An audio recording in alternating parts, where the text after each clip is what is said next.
I'm doing a new book at the moment called Epiphany, which is based on a series of interviews with people about how they discovered their talent.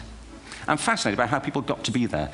It's really prompted by a conversation I had with a wonderful woman who most people have never heard of. She's called Gillian Lynn. Have you heard of her? Some have. She's a choreographer, and everybody knows her work. She did Cats and Phantom of the Opera. She's wonderful. I used to be on the board of the Royal Ballet in England, as you can see. And anyway, Gillian and I had lunch one day. I said, how'd you get to be a dancer? And she said it was interesting. When she was at school, she was really hopeless. And the school in the 30s wrote to her parents and said, we think Gillian has a learning disorder. She couldn't concentrate, she was fidgeting. I think now they'd say she had ADHD. Wouldn't you? But this was the 1930s, and ADHD hadn't been invented, at this point, so it wasn't an available condition. People weren't aware they could have that. Anyway, she went to see this specialist. So this oak-panelled room, and she was there with her mother, and she was led and sat on this chair at the end, and she sat on her hands for 20 minutes while this man talked to her mother about all the problems Gillian was having at school.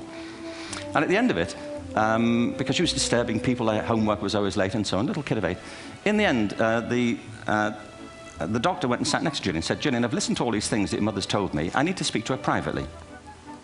So she said, wait here, we'll be back. We won't be very long. And they went and left her. But as they went out the room, he turned on the radio that was sitting on his desk. And when they got out the room, he said to her mother, just stand and watch her.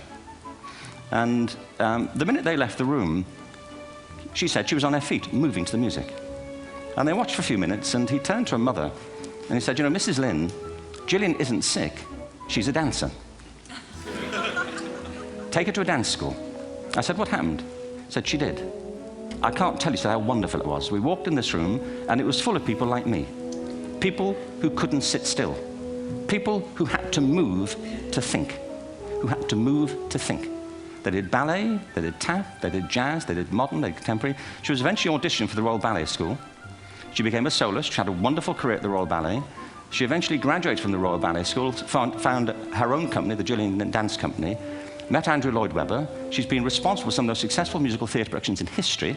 She's given pleasure to millions, and she's a multi-millionaire.